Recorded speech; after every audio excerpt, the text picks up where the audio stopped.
selasipun sepenuhnya tawadol Pak Ustadz. Turun. Bismillahirrahmanirrahim. Assalamualaikum warahmatullahi wabarakatuh. Alhamdulillah wassalatu wassalamu ala Rasulillah Sayyidina Muhammadin wa ala alihi wa sahbihi wa mawalah. Rabbi shrah li sadri wa yassir li amri wahlul 'uqdatam min lisani yafqahu qawli, amma ba'du. Fa ya ibadallahi usini wa iyyakum bittaqullah. Faqad fazal muttaqun kama qala Allah Ta'ala fil kitabil karim. A'udzu billahi minasyaitonir rajim. Ya ayyuhalladzina amanu taqullaha haqqa tuqatih wa la tamutunna illa wa antum muslimun. Wa qala aidan tabarakalladzi nazzala al-furqana ala 'abdihi liyakuna lil 'alamin nadhira. Bapak Ibu sekalian yang insyaallah dirahmati Allah Subhanahu wa taala, bersyukur pada Allah dengan semua nikmatnya, bersalawat kepada Rasulullah Muhammad sallallahu alaihi wasallam untuk semua perjuangannya yang mudah-mudahan kita semua bisa istiqomah meniti sunnah-sunnahnya. Kita mengharapkan hidup yang baik, kita mengharapkan juga akhir hidup yang baik, dan insyaallah dihidupkan kelak nanti di yaumul ba'ats pun dengan cara yang baik, dan insyaallah dikumpulkan dengan orang-orang yang baik juga insyaallah. Bapak Ibu sekalian, pada pertemuan yang lalu sudah kita bahas tentang karakter orang dalam menerima wahyu Al-Quran. Yang pertama adalah karakter orang yang beriman, ya Pak. Yang itu digambarkan di dalam surah Al-Baqarah ayat 2 sampai 5. Ya Pak, tasih kemutan nggih. Digambarkan dalam surah Al-Baqarah ayat 2 sampai 5. Dzalikal kitabu la raiba fi hudal lil muttaqin alladzina yu'minuna bil ghaibi wa yuqimuna sholata wa mimma razaqnahum yunfikun, sampai kemudian ulaika ala hudam mir rabbihim wa ulaika humul sampai ayat kelima. Itu adalah karakter atau ciri orang yang beriman kepada Al-Qur'an. Kemudian yang kedua, karakternya orang-orang kafir, yang itu digambarkan di dalam surah Al-Baqarah di ayat 6 sampai ayat 7 yang kemarin sudah kita bahas. Yang mudah-mudahan Allah memberikan kekuatan kepada kita untuk tidak menjadi orang yang kafir terhadap Al-Quran.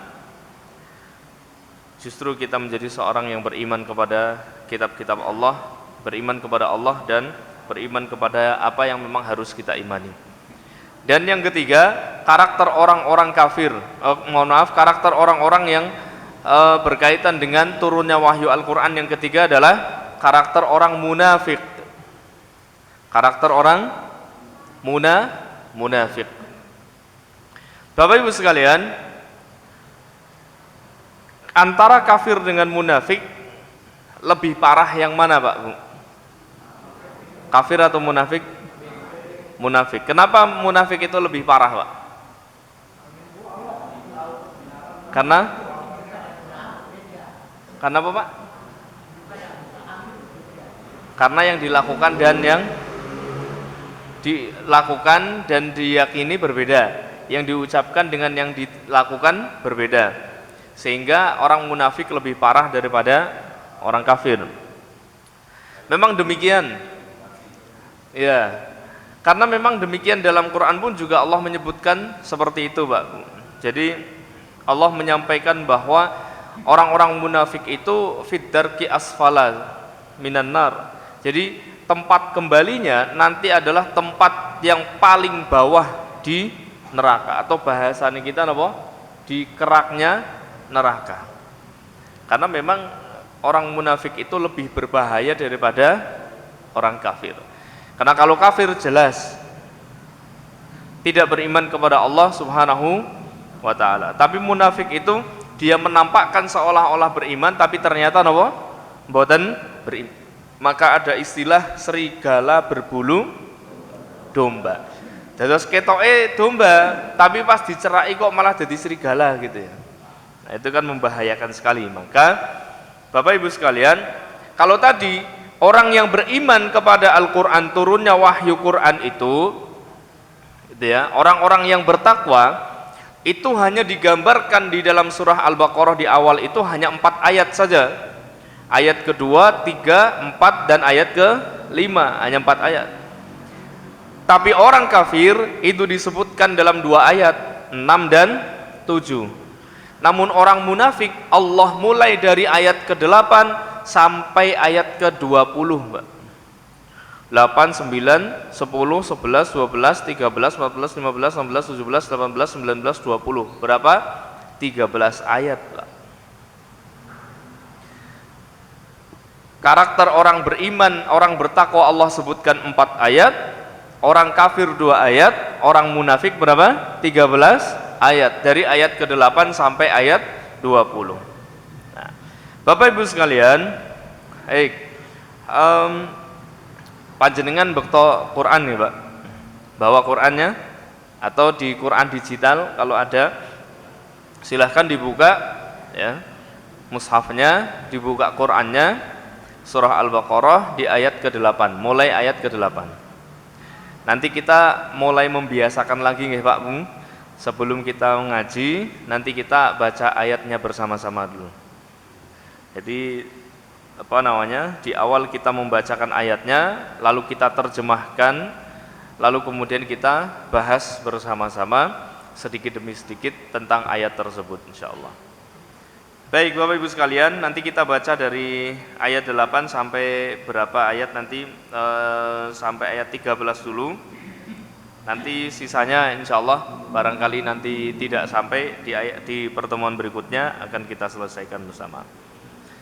Baik, monggo Bapak Ibu sekalian yang bawa Quran dibuka surah Al-Baqarah mulai ayat 8, nanti kita baca bersama.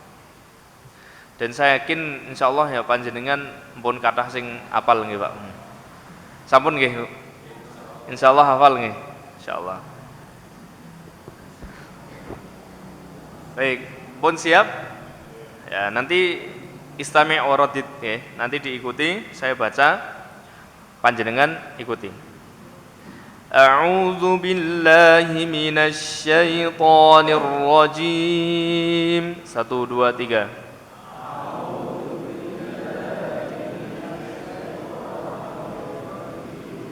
Bismillahirrahmanirrahim.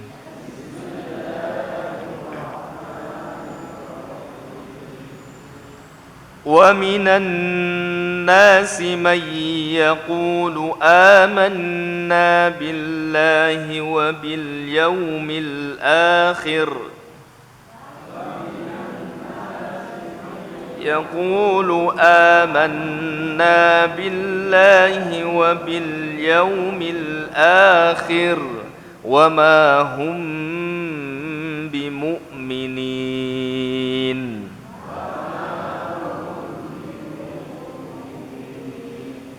يخادعون الله والذين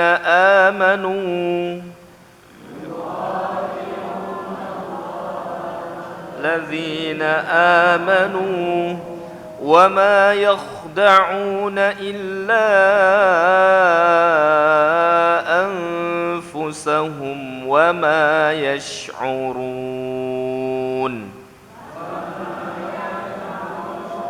إلا أنفسهم وما يشعرون في قلوبهم مرض فزادهم الله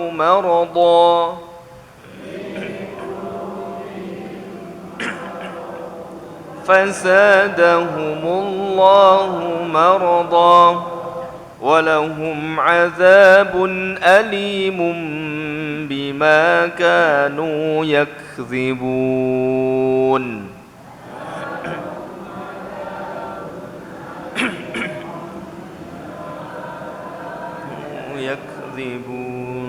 Baik, sampai ayat 10 dulu kita baca. Bapak Ibu sekalian, di ayat ke-8 Allah menggambarkan kepada kita wa minan nasi may yaqul, dan ada sebagian orang, sebagian manusia man yaqul, ada yang mengatakan amanna billah wa bil yaumil akhir, bahwa mereka beriman kepada Allah dan hari akhir, wa ma hum bimu'minin, akan tetapi mereka tidak beriman. Jadi pada penjelasan ayat ini memang ada orang-orang yang mengaku beriman kepada Allah tapi tidak beriman kepada Allah Subhanahu wa taala. Nah, maka ciri orang munafik yang pertama adalah mengaku-aku apa yang tidak dilakukan. Ciri orang munafik pertama napa? Ngaku-ngaku napa sing boten dilampahi. Ngakune tah ngaji, jebule malah ngajine teng tempat yang lain, ngoten kan? Jadi suka mengaku apa yang tidak dilakukan itu ciri munafik yang pertama. Yang disebutkan karena tidak sesuai dengan apa yang dilakukan dan apa yang diucapkan tadi. Ya. Mula Bapak Ibu sekalian, kita awali dengan pengertian munafik niku. Nek kula tanglet kalih jenengan, sakjane munafik niku napa Pak Bung? Munafik niku napa Pak?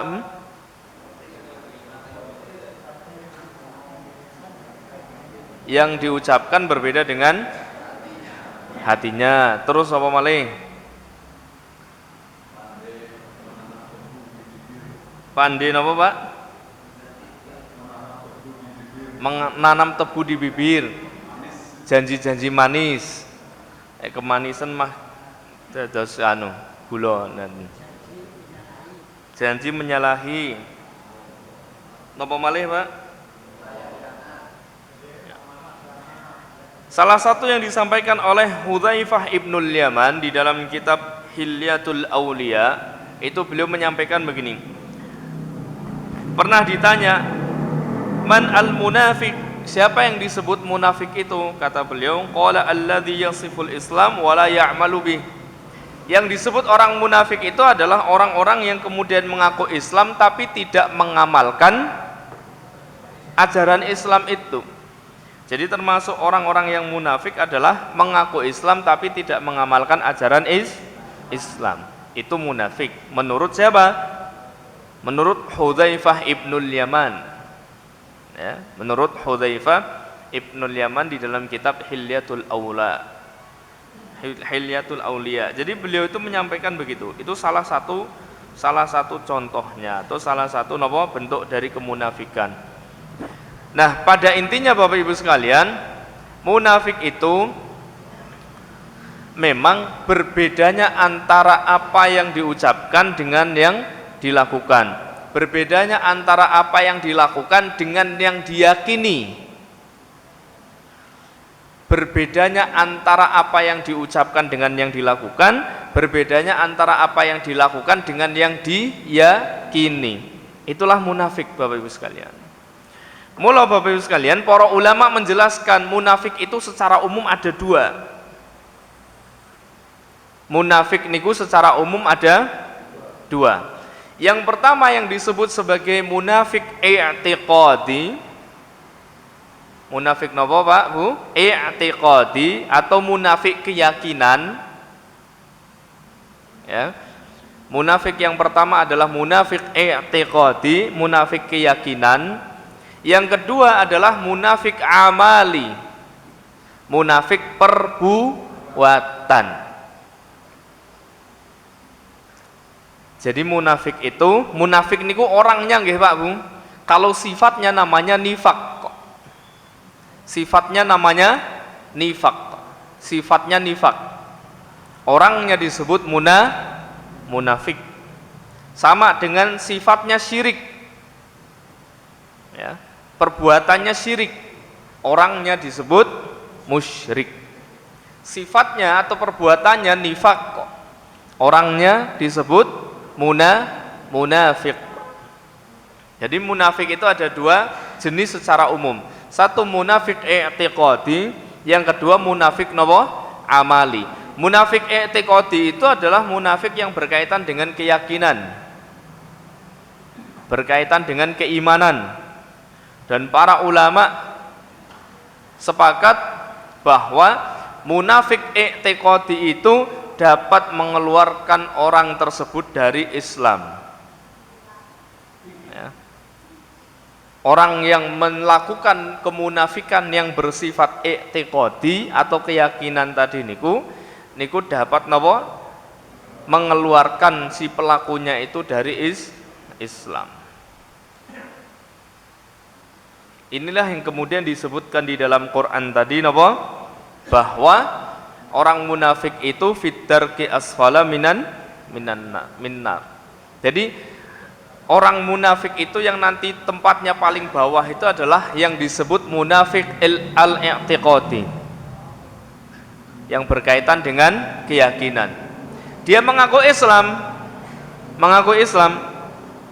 dia beriman kepada Allah, tapi kemudian ketika Islam dihinakan, ketika agama Allah dilecehkan, dia tidak merasa ada yang tersentuh dalam hatinya.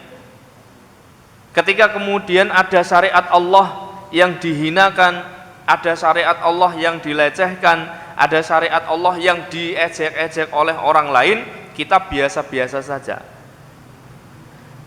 Kita dan merasa bahwa ya enggak apa-apa gitu. Maka itu menurut sebagian ulama pun termasuk pada munafik i'tiqadi. Kenapa bisa masuk kepada munafik i'tiqadi? Keng nopo Pak Bu? Kan kita tidak menghinakan Islamnya, gitu. Panjenengan boten menghina syariatnya. Panjenengan yo boten menghina syariat Islam, panjenengan yo nopo? Tidak menghina sholat, bahkan ya panjenengan nglampahi sholat. Tapi kenapa kemudian ketika ada orang yang menghina sholat, ketika ada orang yang menghina syariat Allah, kemudian kita biasa-biasa mawon, tidak ada rasa gelo, tidak ada rasa napa? Marah, ngoten nggih. Kemudian kok kita termasuk pada orang yang dalam kategori munafik i'tiqadi niku. Kinten-kinten napa Pak? Kenapa kira-kira?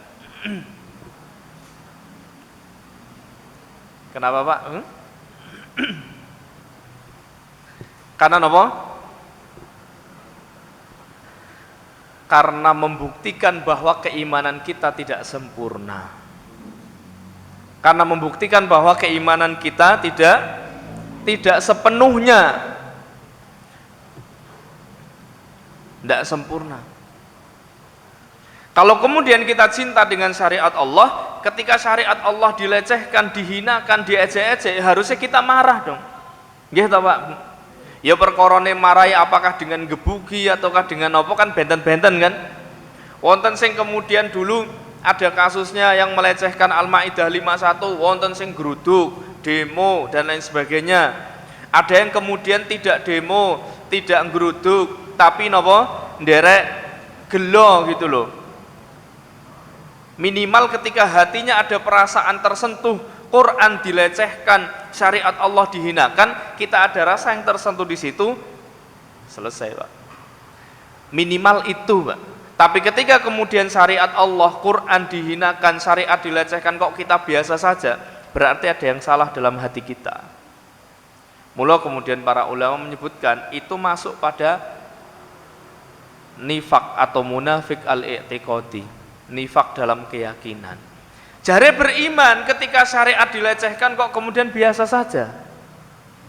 Katanya beriman kepada Allah, cinta kepada Quran, cinta kepada sunnah Nabi SAW, tapi sunnah Nabi, syariat Allah yang disampaikan melalui Nabi Muhammad SAW dihinakan kok biasa saja. Maka cinta kita adalah cinta yang dusta.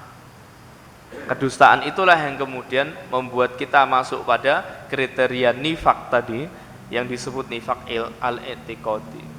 Mula antos-antos Pak bahaya. Yang kedua nifaknya nifak napa? Amali. Nifak amali itu nifak berupa perbuatan. Berupa perbuatan, berupa perilaku yang ini masyhur utawi lumrahe masyarakat mangertosi tentang hadis ayatul munafik iza salasa. Sing pertama napa? Kalau berkata dusta. Terus kalau berjanji ingkar. Ketika diberi amanah khianat. Mula Bapak Ibu sekalian, dalam sebuah riwayat disebutkan ada 3 ayat atau tanda orang munafik. Tapi di riwayat yang lain disebutkan ada 4 tanda orang-orang munafik yang disebutkan orang munafik itu. Nah, Bapak Ibu sekalian, pertanyaan kula ngoten Pak Bu. Apakah orang yang berbohong itu pasti munafik? Apakah orang yang berbohong, apakah orang yang berkhianat itu pasti munafik? Apakah orang yang dikasih amanah khianat, apakah orang yang berjanji ingkar itu pasti munafik? Pasti munafik napa mboten, Pak?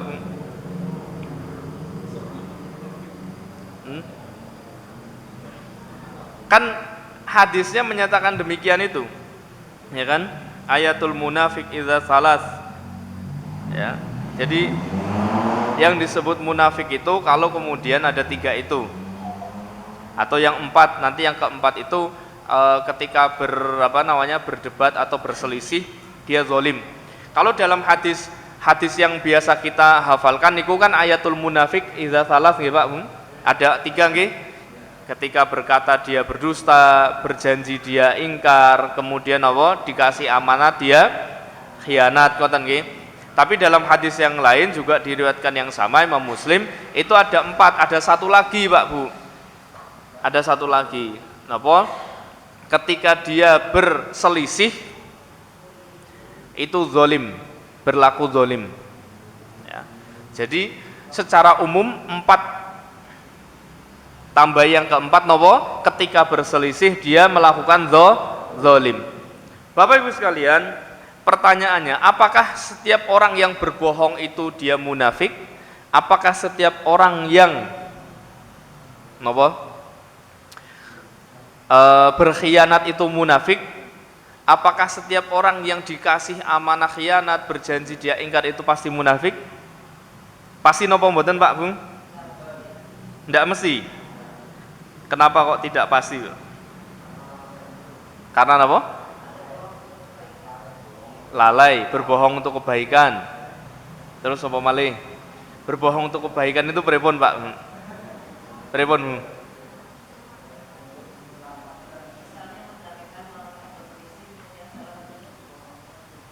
Untuk mendamaikan atau dan lain sebagainya.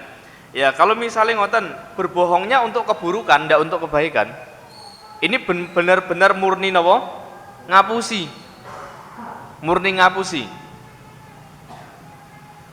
Murni ngapusi, murni berdusta, murni berbohong. Kira-kira apakah kemudian misalnya nggih ngapusi, memang ya ngapusi Pak. Ya namanya berbohong bukan untuk kebaikan nggih, bukan untuk mendamaikan saudaranya, bukan untuk ada maslahat yang besar ketika berbohong misalnya, bukan untuk apa, tapi memang betul-betul ngapusi. Pertanyaannya, apakah yang betul-betul ngapusi itu pasti munafik? Pasti munafik napa mboten, Pak? Setengah. Pripun, Pak? Sesuai syariat pasti ngapusi. Baik Bapak Ibu sekalian, ini hadis riwayat Imam Muslim, nomor hadisnya 59 dengan hadis yang sama sebelumnya. Itu ada hadis lain yang kemudian diriwayatkan oleh sahabat Abdullah ibnu Amr radhiyallahu anhu. Bagaimana kemudian Nabi SAW bersabda, arba'un man kunna fihi kana munafiqan khalisan. Ada 4 tanda. Kalau kemudian 4-4-nya ini ada pada diri seseorang, maka dia termasuk orang munafik yang khalison. Apa ya? Khalison ini munafik tulen, ngoten lho Pak. Kalau 4-4-nya niki wau, nggih, itu semua terdapat pada diri orang tersebut, maka itu munafik tulen, khalison. Ya. Wa man kanat fihi khuslatun minhunna kanat fihi khuslatun minan nifaqi hatta yada'aha idza. Terus kalau kemudian kalau tidak semuanya mboten empat niku naming setunggal misale kok wonten dari empat itu kok ada satu yang masuk dalam diri kita dari sifat munafik itu, idza tumina khana wa idza haddatsa kadzdzaba wa idza ahada ghadara wa idza khasama fajara. Empat sing niku wau napa? Wa idza tumina khana niku napa? Ketika dikasih amanat dia khianat. Kemudian wa idza haddatsa kadzdzaba, ketika berbicara dia berdusta. Wa idza ahada ghadara, ketika kemudian membuat perjanjian dia mengingkari, melupakannya, melalaikan, tidak memenuhi. Lalu kemudian yang keempat, wa idza khasama fajara, ketika kemudian dia berselisih, dia berbuat zalim. Kalau empat-empatnya masuk dalam diri kita, maka kata Nabi sallallahu alaihi wasallam termasuk pada orang-orang yang munafik khalison, munafik yang tulen. Tapi wa man kanat fihi khaslatun minhunna kanat fihi khaslatun minan nifaqi hatta yada'aha. Kalau kemudian salah satunya saja yang terdapat pada diri kita dari yang empat niku Pak Bu, hanya salah satunya saja, maka tidak disebut munafik kecuali kemudian sampai hilang sifat itu. Maka tidak disebut munafik kecuali sampai hilang sifatnya niku. Kulolan panjenengan misalnya ngapusi Pak, ya sepisan kala ngapusi misalnya ngoten, maka tidak langsung disebut sebagai orang munafik. Sekali ngapusi, terus kemudian setelah itu kita bertobat kepada Allah Subhanahu wa taala, tidak mengulangi lagi ngapusinya, maka hilang sifat nifaknya, Pak. Sekali kita kemudian berkhianat, tapi ketika itu kemudian kita bertobat kepada Allah Subhanahu wa taala, lalu kemudian apa? Setelah itu kita tidak melakukan khianat lagi, maka kemudian kita apa? Hilang sifat nifaknya. Maka Bapak Ibu sekalian, ketika kita berdusta itu tidak langsung dicap sebagai orang munafik. Kenapa?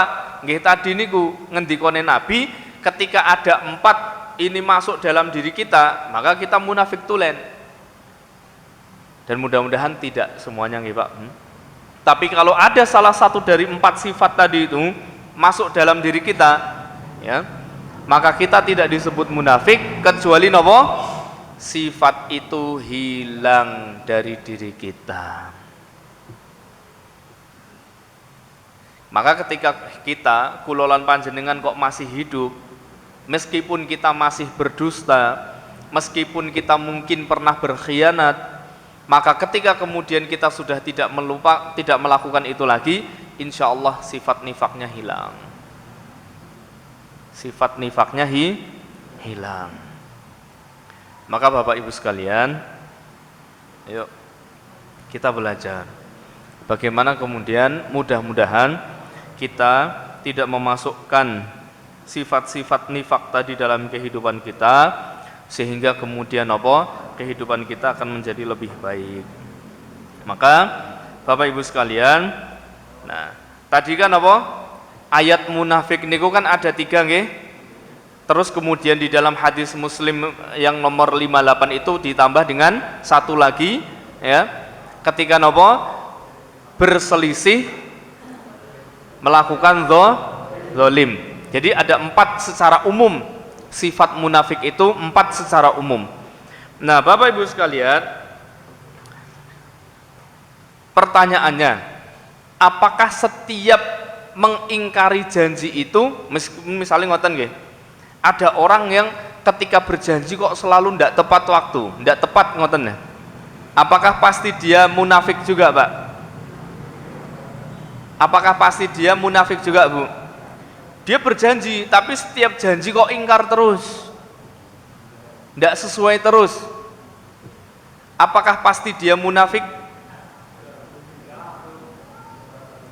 Maka Bapak Ibu sekalian, ngoten, yang disebut tadi, yang disebutkan ketika dia berjanji dan ingkar, wa idza tumina khana wa idza adasa akhlafa, ketika kemudian dia berjanji kok kemudian menyelisihi janjinya, itu ada dua kondisi Bapak Ibu sekalian.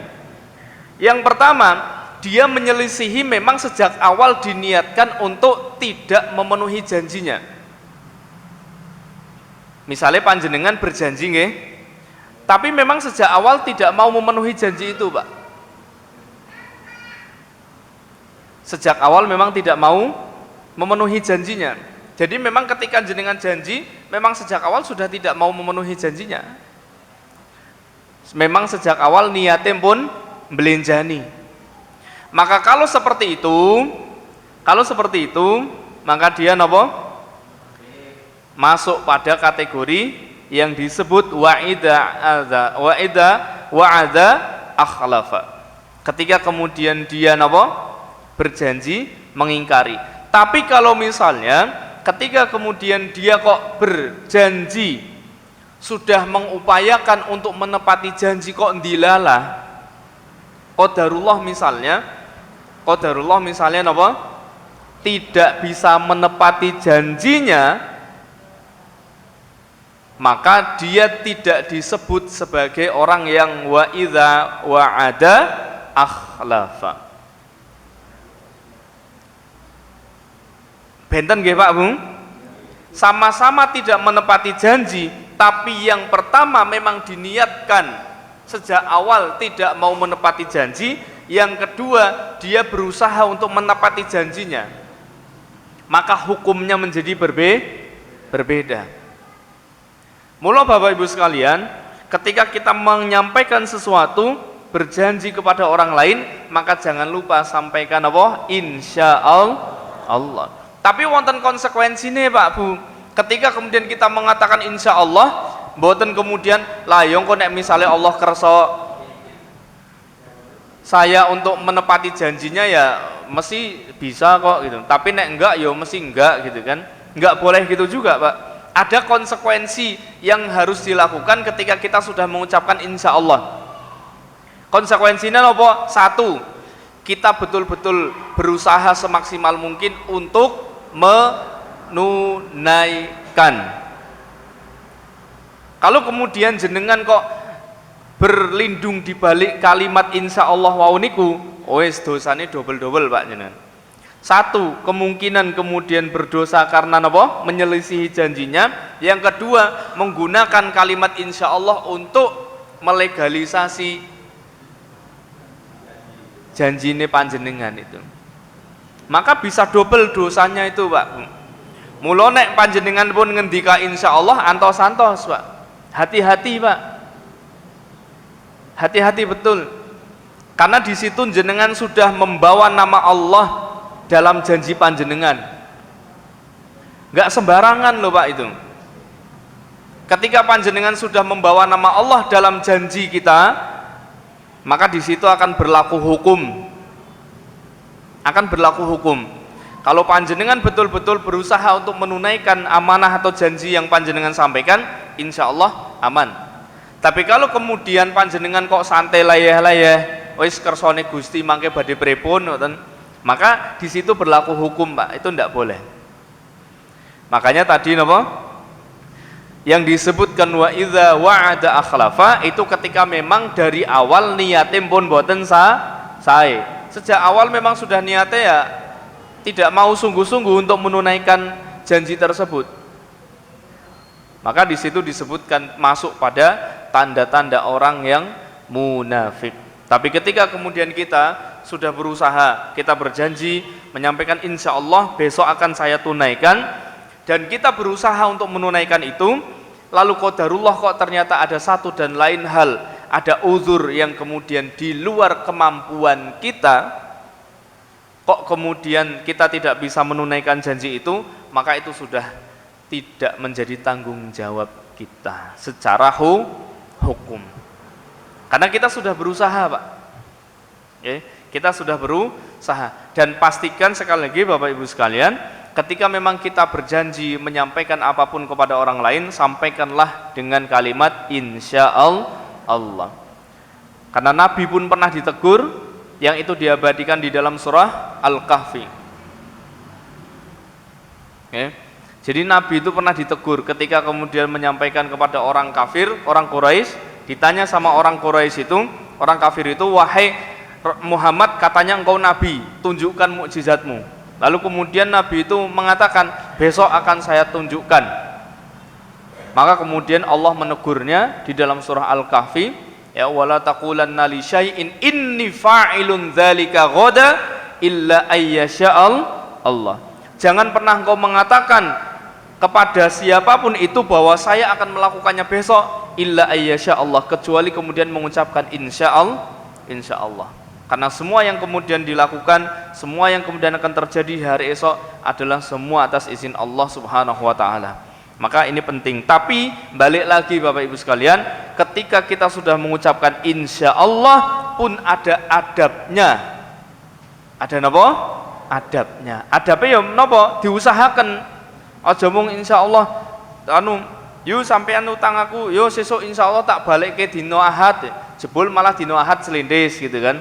Ya itu tidak boleh.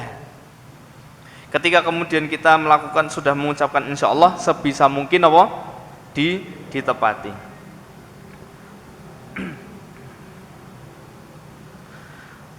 Bapak Ibu sekalian, maka sekali lagi balik lagi tadi 4 tanda tersebut ketika kita melakukan atau ada ciri-ciri tersebut dalam diri kita, salah satunya tidak mesti kita masuk pada orang munafik. Tapi mudah-mudahan kita tidak termasuk yang demikian. Mudah-mudahan kita tidak khianat atas janji kita, nggih Bapak Ibu sekalian.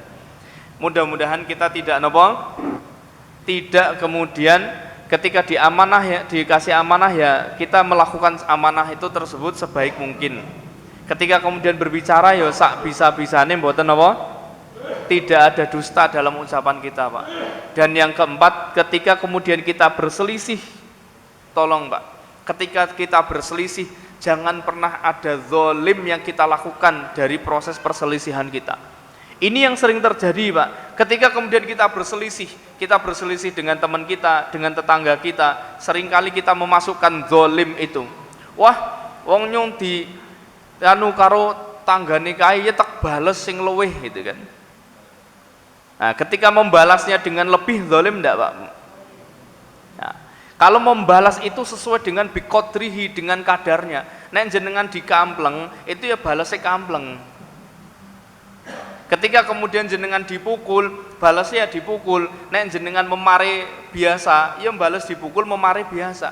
Tapi ketika kemudian jenengan dipukul sama orang, memare biasa, kok jenengan balasnya nganti sing kemudian apa? Niku misalnya sekarat, nah itu sudah zalim itu, Pak. Napa, Pak?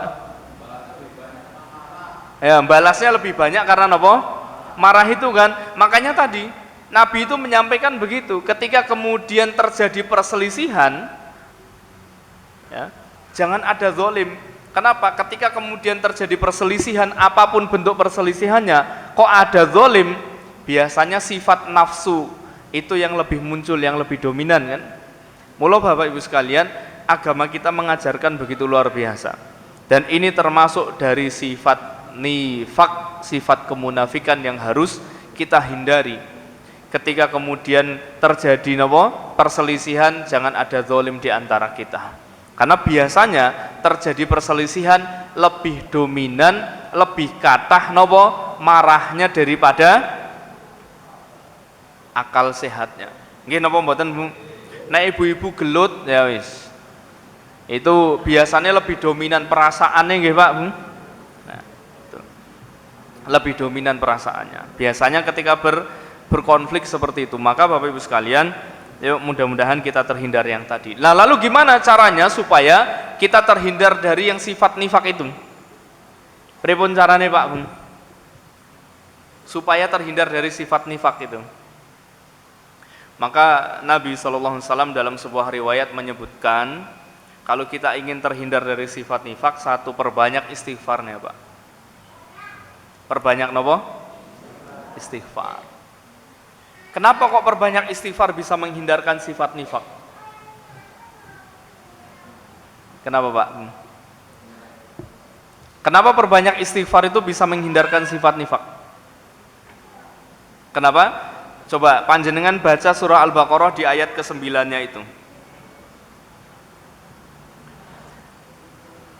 Yukhadi'una Allah walladzina amanu wa ma yakhda'una illa anfusahum wa ma yash'urun. Napa Pak Buniku? Mereka seolah-olah menipu Allah dan orang-orang yang beriman. Padahal mereka hanya menipu dirinya sendiri, sementara mereka tidak menyadarinya. Maka ciri orang munafik kalau di dalam ayat ini disebutkan, termasuk karakter orang munafik niku napa? Berbuat salah tapi tidak pernah mengaku salah. Selalu berbuat salah tapi tidak pernah mengaku. Kathah sing kados niku Bu. Kathah mboten sik nggawe masalah dhisik tapi ngaku sing paling korban. Nggih napa mboten? Sing gawe masalah dhisik tapi dia yang paling merasa jadi korbannya. Maka kemudian Nabi ketika menyampaikan dengan istighfar itu yang banyak bisa menghindarkan kita dari penyakit nifaq. Kenapa? Ketika kita beristighfar, kita mengaku salah apa tidak, Pak? Nggih napa mboten? Ketika kita beristighfar mengaku salah enggak, Bu? Salah, kita salah sama Allah, kita banyak dosa, kita banyak salah dan sebagainya, sehingga kemudian kita istighfar. Maka ketika kemudian kita banyak istighfar, insya Allah kita sering muhasabah diri kita.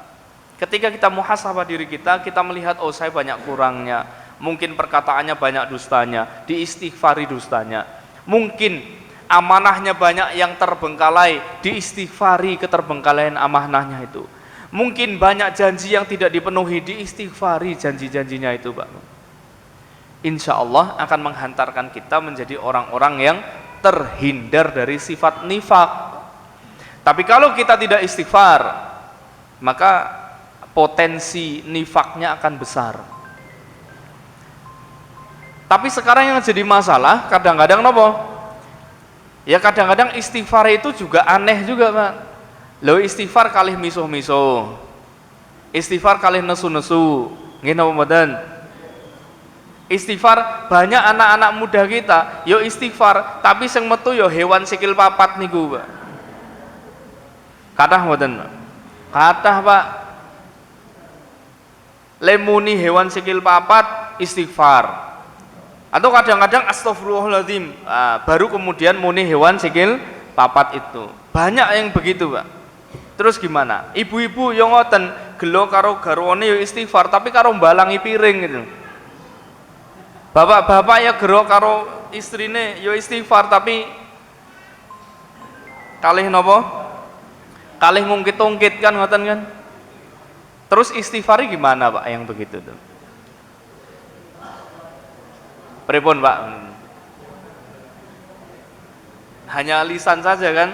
Lah akhirnya apa yang terjadi? Lisannya beristighfar, hatinya tidak beristighfar. Muncul lagi nggak sifat nifaknya? Tapi minimal dengan kita mempersering istighfar, mudah-mudahan kita menjadi sadar, Pak Bung. Kita menjadi belajar, oh saya istighfar, tapi kok ya nggak berubah-ubah. Isin, ngoten nggih. Mudah-mudahan dengan sering istighfar, sering minta ampun sama Allah, Allah bukakan hati kita, Allah lapangkan hati kita untuk menerima hidayah yang baik-baik, sehingga kemudian apa? Insya Allah kita ya istighfarnya menjadi lebih bermakna. Maka yang pertama banyak istighfar.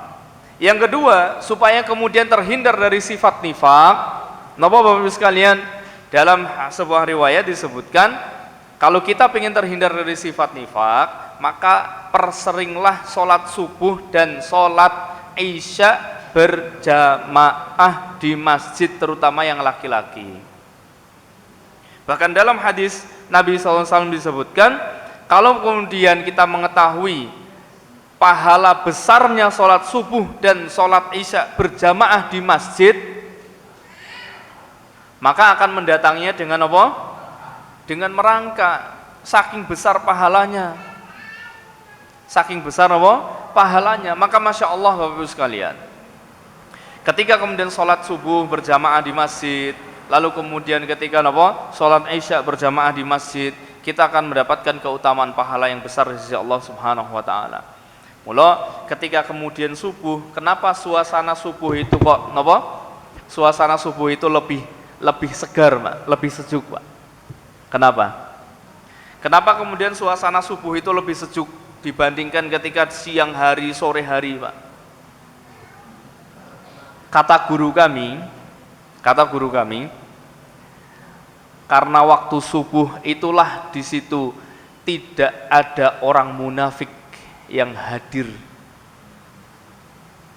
Karena ketika subuh itu tidak ada orang munafik yang hadir di masjid, sehingga suasananya menjadi lebih segar. Itu kata syekh kami, kata guru kami. Karena tidak ada orang munafik yang hadir. Maka kalau panjenengan ingin merasakan kesegaran yang sangat luar biasa, ya ketika subuh itu, Pak. Makanya ketika subuh itu luar biasa. Untuk membaca Quran itu, menghafalkan Quran lebih enak. Untuk menghafalkan Quran, murojaah hafalan itu lebih nyantel, Pak Bu, lebih gampang nyantel. Untuk belajar itu lebih enak. Ya. Selain secara ilmu pengetahuan, waktu subuh itu gelombangnya gelombang alfa katanya. Ya, jadi gelombangnya itu gelombangnya datar. Ya, belum yang naik gitu.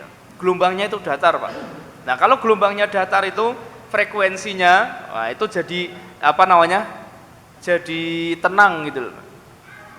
Maka untuk menghafalkan Quran dulu syekh-syekh kami itu selalu mengajarkan, dan taklim pertama untuk murojaah pertama itu mesti ba'da subuh. Jadi ketika sholat subuh lalu kemudian nanti dikumpulkan murojaah, itu insya Allah lebih bagus, Pak Bu. Mula nek jenengan pengen ngapal ke Quran, coba dimulai dari ba'da subuh, Pak. Diwaca berkali-kali, yo insya Allah jadi pahala besar. Minimal nek jenengan misalnya dereng apal-apal, kan nanti sampai kemudian waktunya sholat isyraq kan, sholat sunnah itu suruh, nanti panjenengan kan bisa kan, nah, habis itu panjenengan sholat sunnah isyraq di waktu syuruk itu, kan tetap pahalanya menjadi lebih besar lagi. Mula nggih wau ba'da subuh dibiasakan sholat subuh dan sholat isya berjamaah di masjid, diutamakan yang laki-laki, yang perempuan. Syukur-syukur semua sholatnya. Dan yang ketiga, supaya terhindar dari sifat munafik, nopo? Kata guru kami, kata syekh kami, yang ketiga, supaya terhindar dari sifat munafik, berlatih untuk sholat selama 40 hari, sholat selama 40 hari, tidak lepas dari takbir ihramnya imam. Selama 40 hari itu tidak ketinggalan takbir ihramnya imam. Kalau masbuk ya berarti nggak dapat takbir ihram, Mbak. Iya. Karena maksud takbir ihram itu ketika imam mengucapkan Allahu Akbar, itu takbir ihramnya imam. Batasnya ketika imam sudah mengucapkan bar atau gerakan sudah sedekap, itu sudah takbir ihramnya selesai kan? Karena setelah itu sudah berganti nopo? Kepada doa iftitah. Setelah itu kemudian sudah rukun berikutnya membaca surah Al-Fatihah. Maka selesai takbir ihramnya di situ. Maka dulu syekh kami mengajarkan, kalau kemudian pengen terhindar dari sifat nifak, lakukan itu selama 40 hari minimal. Insya Allah sifat nifaknya hilang. Ketika kemudian imam takbir ihram Allahu Akbar, sebisa mungkin kita sudah berada pada barisan dan sudah mengikuti Allahu Akbar. Sing nomor setunggal gampil napa mboten? Perbanyak istighfar. Gampil nggih? Nomor kali salat isya dan subuh berjamaah, gampil napa mboten? Gampil nggih? Ya, tapi ya tingkat kesulitannya rodok naik kan ngoten nggih. Yang ketiga gampil napa mboten?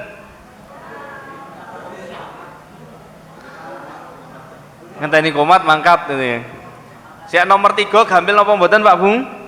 ketika kemudian imam takbir ihram, kita sudah ikut takbir ihram. Selama 40 hari berturut-turut kok jenengan bisa, insya Allah terhindar dari sifat nifaknya. Ya kecuali ibu-ibu, karena nanti ada halangan, ada macam-macam kan nggih. Nah, tapi yang bapak-bapak sakit napa mboten, Pak? Insya Allah nggih.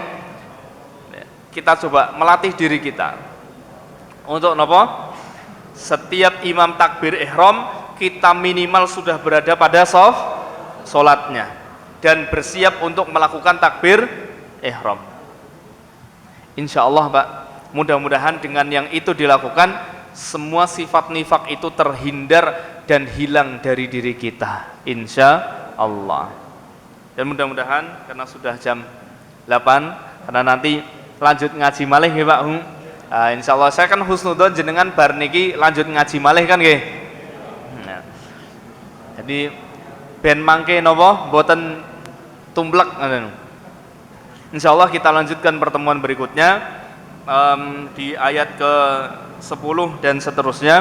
Insya Allah kita akan bahas lebih detail, dan ngapunten belum saya siapkan slide materinya. Sebenarnya sebagian sudah saya bikin slide materinya, tapi qadarullah karena 4 hari ini kathah tamu di rumah, jadi alhamdulillah kemarin baru diparingi nikmat dapat anak lagi, Pak, dari istri pertama dan satu-satunya. Jadi anak yang kedua kami. Jadi kata tamu, jadi kemarin sudah sempat saya bikinkan slide materi dari yang sebelumnya, tapi nggih qadarullah karena ada tamu sehingga kemudian tidak bisa terselesaikan. Insyaallah mangke nek pun rampung nggih ta share ke panjenengan semuanya. Kita akhiri, nasrun minallah wa fathun qarib wa basyiril mukminin. Ada salahnya mohon maaf dari saya, ada manfaat semuanya dari Allah Subhanahu wa taala. Mudah-mudahan kita belajar menjadi lebih baik lagi, terhindar dari sifat nifak, dan insya Allah nanti kita akan pelajari lebih dalam pada pertemuan-pertemuan berikutnya. Dari saya cukup mungkin, Pak. Assalamualaikum warahmatullahi wabarakatuh. Izin Pak Ustadz, mungkin 2 menit atau 3 menit jawabannya. Tadi kalimat terakhir tentang keistimewaan untuk memudahkan kita murojaah di sholat subuh dan sholat isya, apakah sama keadaannya antara pada subuh sampai waktu Isra dengan pada maghrib sampai menjelang isya? Demikian, terima kasih. Assalamualaikum warahmatullahi wabarakatuh. Waalaikumsalam warahmatullahi wabarakatuh. Bismillahirrahmanirrahim. Apakah sama keutamaan dan keadaannya antara ba'da subuh dengan ba'da maghrib? Tidak sama, tapi tidak terlalu jauh berbeda. Karena salah dua waktu yang paling afdol adalah ba'da subuh sampai datangnya waktu isyraq, lalu kemudian ba'da maghrib sampai datangnya waktu isya. Salah satu waktu afdolnya itu. Tapi memang lebih utama ba'da subuh sampai kemudian waktu isyraqnya atau waktu syuruknya. Kenapa? Karena di waktu tersebut adalah waktu di mana satu waktu mustajab setelah sholat subuh, lalu kemudian ada kesempatan untuk iktikaf sampai kemudian di waktu syuruk, yang di dalam hadis Nabi SAW disebutkan ketika panjenengan semua pengen dapat pahalanya seperti orang yang berhaji dan umroh taman secara sempurna, maka tunaikanlah sholat sunnah isyraq. Maka di situ berkumpul pahala yang besar dari iktikafnya yang diisi dengan ngaji, belajar dan lain sebagainya, iktikaf di dalam masjid, lalu kemudian ditambah dengan sholat 2 rakaat ketika syuruk yang disebut sholat sunnah isyraq itu, maka pahalanya akan lebih besar dibandingkan ketika kemudian waktu antara maghrib dengan isya itu. Tapi memang 2 waktu itu termasuk waktu-waktu yang afdoliyat, termasuk waktu-waktu yang afdol. Hanya mana yang lebih afdol? Yang lebih afdol adalah dari subuh sampai kemudian waktu isyraq. Wallahu a'lam bishawab. Cukup ini Pak Menhan. Terima kasih. Terima kasih Pak Ustadz jawabannya. Bapak Ibu yang saya hormati, ini waktunya sudah berakhir. Mari kita sedikit murojaah barangkali Bapak Ibu nggih. Tadi ayat 8 sampai ayat 10. Saya yakin Bapak Ibu biasa ya tilawat Al-Quran ya, pada maghrib maupun pada subuh. Kayaknya sudah ngelotok lah, nyompi matan teringat. Oh, saya kira tidak jauh beda. Mau kita awali ta'awudz bersama dari ayat 8 sampai ayat 10. Bawa sarang-sarang. A'udzu billahi minasyaitonir rajim. Bismillahirrahmanirrahim. Wa minan nasi may yaqulu amanna billahi wa bil yaumil akhiri wa ma hum bimu'minin yukhadi'una allaha walladzina amanu wa ma yahda'una illa anfusahum wa ma yash'urun fi qulubihim maradun fazadahumullahu marada walahum adzabun alimum bima kanu yakdzibun. Shadaqallahul azim. Ini terkait dengan materi yang disampaikan, ini jelas tadi membedakan orang-orang mukmin dan orang yang munafik, jelas berbeda lah nggih perbedaannya. Kalau saya pernah membaca, orang mukmin yang membaca Al-Quran itu bagaikan dalam hadis Bukhari Muslim, bagaikan buah limau ya. Manis rasanya, apa? Baunya lezat. Apa gimana itu ya? Baunya ya harum, rasanya lezat. Nah, tapi ada juga orang mukmin yang tidak membaca Al-Quran, itu juga masih bagus, bagaikan buah korma, lezat rasanya, tapi tidak berbau. Berbeda lagi kalau orang munafik, itu bagaikan buah royhanah, jadi baunya harum, tapi pahit rasanya. Kalau orang munafik tidak membaca Al-Quran, itu bagikan buah hanzolah. Hanzolah apa itu ya? Pakai seperti saya pernah baca. Baunya orang enak, pahit rasanya. Masih menyenangkan kita orang iman, orang mukmin itu nah, suka membaca itu kayak buah limau, baunya enak, rasanya juga lezat. Orang mukmin yang tidak membaca Al-Quran ada. Ya ada jarang-jarang, ya mendingan ya mungkin masih buah yang enak juga lah, enak dan lezat juga. Itu hanya memperjelas bedanya orang munafik dan orang mukmin, itu yang diterangkan dalam pernah saya baca dalam sebuah hadis. Monggo kita akhir bersama-sama kajian hari ini. Oh sekali lagi sebelum ditutup, informasi yang ada Rabu agak akhiran tadi, nanti ini masih ada pengajian tingkat cabang ya. PCM Kecamatan Mandiraja menyelenggarakan pengajian rutin setiap pahing, tempatnya di lapangan desa Mandiraja Kulon ya. Bersama Ustadz Wahyudin ya, beliau mudir MPS Kecamatan Wanayasa ya. Dan ini mungkin yang sudah kedua atau ketiga kalinya beliau mengisi kajian di cabang Mandiraja.